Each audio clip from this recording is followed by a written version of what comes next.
只要有佛教的法会的地方，就有朱居士的影子，因为它确实呢是一部台湾佛教的简史。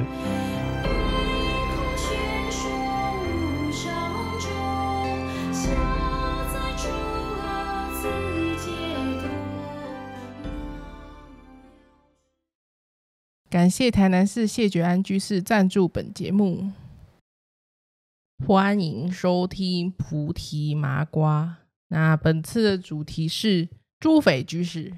那诸斐居士呢，是1921年出生于中国江苏的人。那他在2015年的时候过世。他曾经到过日本高商留学，10几岁青少年的时候，他有参加上海佛教青年会，所以开始学佛。那他最主要辉煌的事迹是他30多岁的时候主编佛教杂志《觉群》，那之后呢也开始主编佛教杂志《觉生》还有《菩提树》。其中呢佛教杂志《菩提树》它是一个很知名的佛教杂志，那它发行37年之久，它也是著名的活历史吧，就连国史馆都有诸斐居士的口述历史，对，大家上网是查得到的。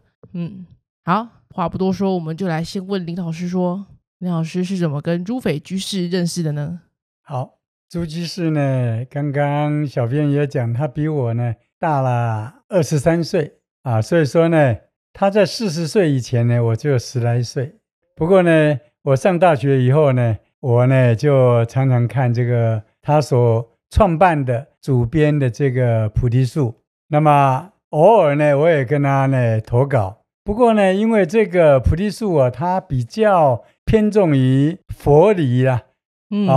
那么那时候我呢10来岁呢，甚至我到大学的时候呢，我对佛典呢不是很深入，所以呢，我呢就有一种呢没有用武之地的感觉。相反的，反而是佛光山的今日佛教呢，我比较常呢去投稿。那因为我上大学以后呢，我常在中央日报啦、新生报啦这个投稿，所以呢，这个朱居士呢，他呢就慢慢的他也认识我，他也常讲说，你应该常常给我们菩提树呢来写稿。所以后来我听他的话呢，也呢给他呢偶尔给他投稿。我记得比较有名的有一篇叫做《向老菩萨们呼吁》，这篇文章呢，那引起呢可能不少人的回响，因为那时候很多非常虔诚的这个佛教徒啊，尤其是老菩萨，他们呢只管呢这边念佛、参加法会，他们呢不太管呢这个佛法要怎么样用新的方法来跟呢青年朋友们呢来弘扬啊。像这个东西呢，可能呢朱居士当时呢，他对于我提出来这样的一个呼吁呢，他的心有同感。那么呢，因为我在大学时代呢参加过这个台中联社他们的这个慈光佛学呢讲座，后来我又去参加他们的明伦的这个高级班。那么我每一次去的时候呢，朱居士呢他都会到呢那个台中联社图书馆来找我们，那呢来找我，那么邀请我呢到那个他们菩提树的这个杂志社，其实就是他家啦，前门参观，那么去跟他喝茶。有一次呢，他还请我在他们家呢吃饭。所以我呢虽然跟他呢年纪差了一大把，但是在这边呢就种下了非常深的一个因缘呐。因为呢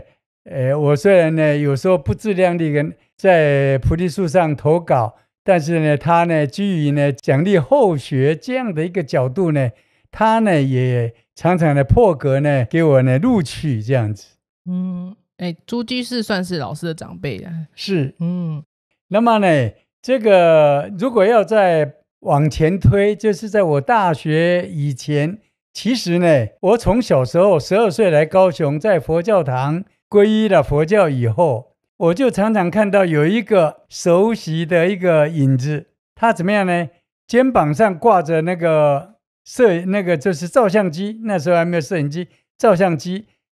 非常活跃。就是呢在比如说某某市，那举到某像高雄佛教堂，像呢这个台中联社，像我们这个高雄的联社，那么像呢月基法师的栖霞金社，祖云法师的凤山联社，每一个地方我都能看到那个朱居士他的影子。因为什么呢？他负责采访，所以他全神走透透，只要有佛教的法会的地方，就有朱居士的影子。所以刚刚呢，小兵阿若也讲了，说呢，我们这国史馆呢有他的口说的历史，因为它确实呢是一部台湾佛教的简史，所有的历史都在他的心里面呢，可以这样讲了。他呢可以说呢，一个阿兵哥来讲，无意不参与的。他是在台湾呢，几乎大大小小的这个佛事呢，他没有一个法会他不去参加的。这样的人，他可以说所有的师父他都认识，包括台湾很多的斋堂他也认识。那么呢，我呢从小看着他背着照相机，一直到他长大呢，变成了呢怎么样子，我的好朋友。我讲这个好朋友呢，是有一点高攀呐，因为如果大家呢，在听到说以后呢，在美国我跟他这个相处的那个几次以后，大家会比较呢，能够理解为什么说呢，他也是我的好朋友，当然他是我的老师了，可以这样的。那老师跟朱居士在美国也是有一段姻缘，对吗？这个呢，讲到美国这段也是挺好玩的。为什么呢？还是要先拉回到台中联社来。朱居士呢的太太，他的夫人叫做邓慧欣，那是李炳南老师呢非常器重、非常欣赏、非常寄望的一个人才。因为那时候台中联社他们培养了10个女生，这10个女生呢很会讲经。那么呢，李炳南老师希望他们将来也负起弘法利生的这样的一个重责大任。不过呢，很可惜的是，邓慧欣就是朱居士的夫人后来呢就比较早就去世了，所以呢，朱居士呢，变成了孤家寡人，也有很长的一段的日子了。那么呢，我想呢，就一个男生来讲，我现在82岁了，旁边还有义乳来照顾我。我常想，如果没有他，我不但是精神上有一点寂寞那么另外一个就是呢，生活起居就没有人照顾。那么后来朱居士呢，他就移民到美国去了。那么我呢，受这个美国佛教会他曾经邀请我到庄严寺去。我第一次去的时候呢，是那个傅立清居士他呢陪着我去的。我去了刚好呢，庄严寺在举办这个打佛七那么打佛七的时候，我一看，有一个熟悉的背影，虽然老了一点点，但是呢，这个影像呢，我非常的熟，原来就是朱居士。他在人群里面呢，在绕佛，他看到我也是一脸的惊讶，但他呢，只是呢跟我点了一下头，那么用手呢稍微这样靠近他的嘴唇，意思是讲说呢，他是禁语，就不能说话的，就比一个全神贯注这边念佛，所以呢，他不跟我呢打招呼，也不跟我说话，希望我原谅。我知道我跟他合掌，我跟他点点头。那等到呢，打佛七呢，总要吃饭呢。我呢有去找他，他说呢，他现在呢一心念佛求往生。我看那个样子精神呢不是很好。那个时候朱居士几岁？80多岁了。我看那个样子跟我现在差不多了。80多岁呢，念佛求往生，那很正常我现在还不是一样，每天呢，不过我是高高兴兴的念佛，等待西方的消息。那我那个时候呢，因为他没有配偶在旁边，那么呢，他在庄严寺呢，可能真正的非常用心的一心求往生。这一点呢，我可以呢去了解。那我讲到他为什么呢会这边打佛七呢？我去找他的时候，他告诉我，他说那个沈家珍居士就是那个美国佛教会的创办人那现在那个美国佛教会庄严寺那个地呢，几百甲呢都是那个沈家珍的或者他1块钱呢卖给那个美国佛教会1块钱，对，因为你赠送的话要打税金这样的缘故。沈家珍是非常慈悲的人，我们以后有一个视频专门来介绍他。他觉得诸斐居士啊，他一生为佛教奉献，当然他把全省走透透，几千场上万场的这法会，他都记录，用照片用文字把它记录下来，功在佛教了，可以这样讲了。所以他呢就说呢，让他呢在这个那么大的这个森林里面呢，就呢弄了一块地，建了一间房子给他住。至于这个是朱居士他花钱去买的，或是说呢是沈居士呢赠予给他的，这个我没有给他问，我也不晓得哦。有人问起我说这点我真的是不知道。那么呢，我觉得沈家珍居士非常的慈悲，他呢有那样的一个地方，环境非常的优雅，那些都是百年的古木古森。木头的木，不是坟墓的墓了啊！在那边呢，真的是分斗金呐，都是鸟叫啦、虫鸣，真的非常的优雅。在那个地方呢，近代弥陀的呼唤，近代的弥陀来接引，我觉得呢是非常适当的一个地方。这是第一年我去的时候，我内心呢有一点同情也好，或是有一点难过也好，我觉得说朱居士本来是一个很活跃的人，全身跑透透的人，非常积极奋发的人可是在那个地方我看到他呢，就是好像说呢，有一点呢，我们中国这个古代的修行人都到年老的时候怎么样，不爱动了，对不对？有一点暮气沉沉的样子第二年美国佛教会庄严寺，他们又聘请我去参加他们的夏令营。我第二次去的时候，我看到他呢，不一样了，精神焕发。那么傅立清居士，傅立清我们以后也会做一个视频，他是美国美佛通信的主编我有几次呢，我前后一共有4次到美国佛教会去，都是他呢居中给我呢牵线，他给我介绍的，我才有这样的一个机会了。第二年我再去的时候，傅立清居士跟我讲，他说呢，诸斐居士呢现在找到一个老伴了。这个老伴是大陆人，他是学中医的，就是非常有心得、非常有成就的一个中医。他呢可能怎么样，我没有去问。也是呢，刚好身边跟老公也分开了，还是怎么样，我不知道。那么就人家给他介绍，就来照顾他。所以我去见到那个诸斐居士的时候，我看到他的神情奕奕，那么呢，整个呢心都开朗了，恢复了几十年的年轻人一样了。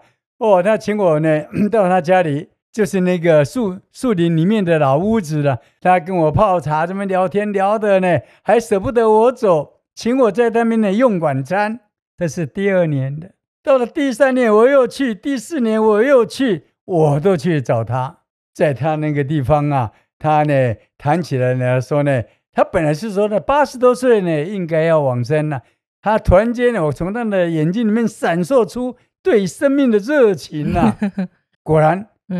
他活到94岁不简单，而且还是无疾而终，在上海呢，在很多人念佛声中往生的。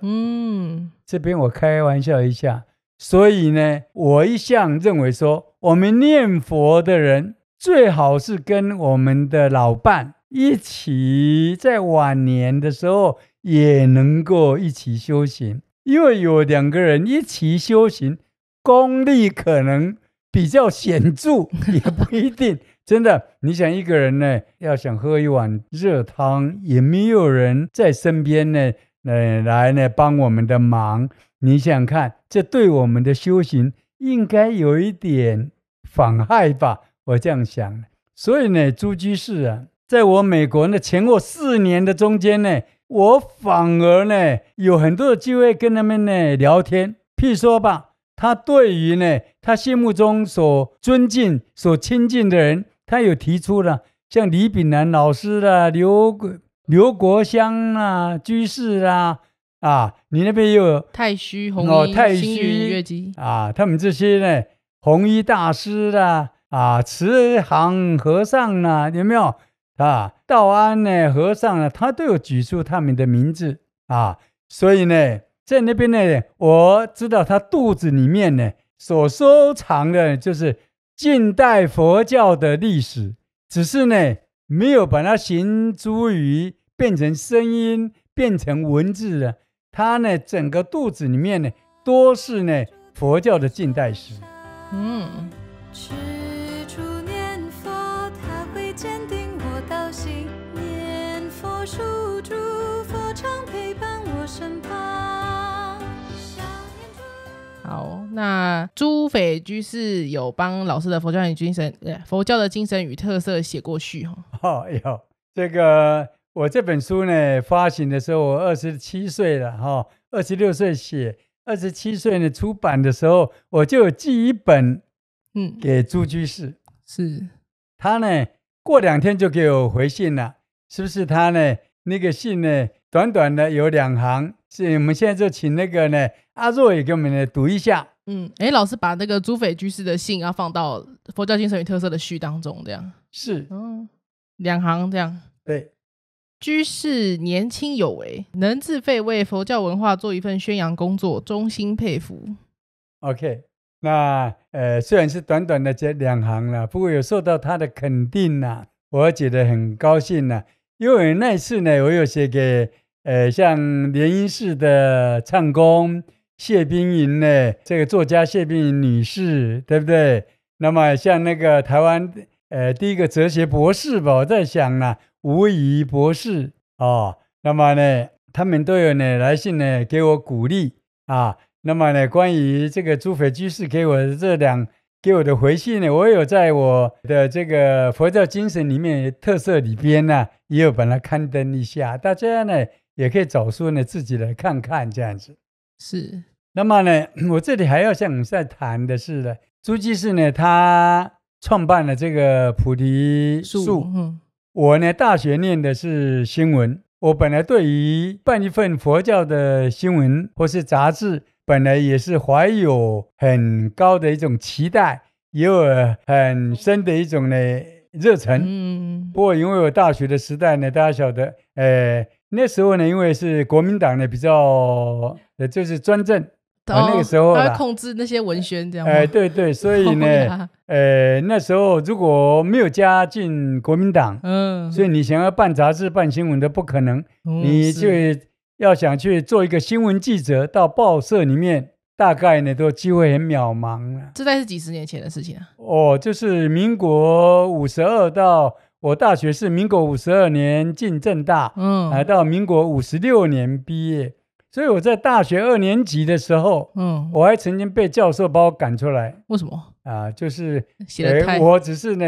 他讲的我稍微不太认同吧。这样子呢就不行了，跟教授顶撞。对，可能这也是我因祸得福了。因为我呢没有往报社里面去发展，我到学校里面来教书，反而呢在富华中学有上万个学生呢。这些学生现在分布在全台湾呢，我到哪里都有学生，所以这一点呢，反而呢，我常讲呢，说呢，人呢有时候遇到了困境也不要太在乎。为什么？因为人生的这种呢际遇不一定的，好的你看起来是很好，对不对？可是呢，塞翁失马，焉知非福呢？老师，所以你之后就没有就是走新闻或是报纸、报章杂志这条路？是。可是我自己走上了自己创作这条路所以我呢后来这个佛教精神特色以后，我有像出版了林老师讲佛经，那么又出版了贝叶系列色身香味触法，这一共有6本，学佛300问，还有慈恩佛教儿童丛书，还有呢创作我自己的歌曲。我想呢，如果你真有心想要弘法利生的话啦，路子呢很宽，路子也很多种所以不必要自己呢设限。只要你有一颗热忱真正想要为佛教呢尽一点心力的心呢，我想呢路子很多。菩提树这个杂志，菩提树杂志它现在也有电子版的，然后就是在网络上都可以查阅到。是，那老师有看过菩提树杂志吧？那菩提树杂志大概是讲什么？是讲说那个，比如说朱斐居士他不是到处各地访问、或是采访那些法会吗？它是平常的杂志，就是让全台湾的师父居士有没有，就是高僧大德啦，他们来发表他们的学佛的心得，当然也可以包括呢，他介绍哪一本佛经，或者他读经有什么样的一种呢体悟，都可以在这边可以彼此互相交流，当然有时候会互相辩驳，那都无伤大雅，我在猜了。不过他呢比较有一点学术性的我在看呢，比起今日佛教佛光山的这个今日佛教呢，就比较文艺性的，文艺的生活化一点对对对，所以我后来在今日佛教里面呢投的稿会比较多就这样子。因为我个人呢你像我后来所做的工作呢，都是呢我不喜欢去真正的去走上那个学术化的那条路子，我不适合那个我呢讲起来台湾话叫比较假搞啦，是假搞是什么？鸡婆啦，对对对，我就是说我读到一段经典我觉得很好，我就想我要怎么样用比喻的方式，或是用比较浅白的方式把它介绍给很多人也能够得到分享了。所以我呢一生呢写的学术论文呢比较少了，很少了，少之又少，但是我写的这种呢通俗的介绍佛教的这样的文章呢，那就比较多了。是了解。那我们这集也差不多要做个结尾的，那最后老师可以讲讲跟朱斐居士相处的这些时间中有没有什么体悟呢？因为我跟他的年龄稍微差了23岁，那么呢，可是我到他晚年我中年的时候呢，我们有比较多的交集我是这样讲的，因为他创办这个菩提树前后有37年的时间，就我们世间的这样的一个人就不要从佛教的角度了，他能够坚持37年，就呢做一个居士来讲非常的不容易的。如果就一个行菩萨道的人在菩萨道上，在佛教的这个文化教育的这条路上坚持了37年，这真的是十分的不容易。虽然我也看到有不少的师父，不少的居士们对他呢可能稍微有点不同的看法，但是我认为呢那都是小事。就我个人来讲起来了，我认为呢朱居士能够坚持他的理想，能够从头到尾这样奋斗不懈，这种人呢就是值得我们去给他尊敬的了。那么呢朱斐居士呢，在我过去跟他聊天咱们呢喝茶的时候呢所提到的，他呢跟我的相同的地方可能就是说怎么样提倡了所谓的人间的佛教，认为在家人虽然有太太，虽然有儿女惜家带眷的，对不对？但是呢仍然行有余力，还是有剩余的精力可以来为佛教做事情的，这一点呢是毋庸置疑的，不需要去怀疑的。那么呢还有他从年轻的时候，因为可能是在台中接近李老师他们的关系所以他对念佛法门呢从年轻的时候呢就很坚持。那我个人呢是从50岁以后，我对念佛法门呢就比较认真的去给他看待，去给他研究，一直到我年老的时候，我完全呢可以说呢自己敢大声的这样讲，我是一个虔诚的念佛人。关于这些在我们的视频里面有没有讲到说呢，有几个说要念阿弥陀佛是阿弥陀佛啦，或是说呢万一没有西方极乐世界怎么办呢？对不对？还有一个很重要的视频，大家也可以找来看，说呢林老师在晚年呢是怎么样来修持念佛法门来过日子的，这个大家呢可以拿来看。所以我认为说，我跟朱斐居士就是从台湾一直到美国的庄严寺，在那种呢树林里面，在你们两个喝茶的时候，我们对于西方这样的一个信念都没有怀疑过，我们对于念佛都没有退缩，都没有懈怠过。这个如果从弥陀经来讲，这叫做什么？心不颠倒，这就叫一心不乱了。那么呢，诸斐居士呢，已经先到西方极乐世界去报道了。那我在这边要跟朱居士讲说呢，等会儿我随后就会到。好，那我们这集就差不多录到这里哦。是，好的，感谢李老师，谢谢，我们下期再见，谢谢大家，谢谢，下期再见，拜拜。再见，拜拜。娑婆无着，众生彷徨，祈愿投身佛净土。万缘放下，心无贪恋，欢喜跟随诸上善人俱一处。凡尘是梦，世间是空，甘心依为佛身边。凡尘是梦，世间是空，甘心依为佛身边。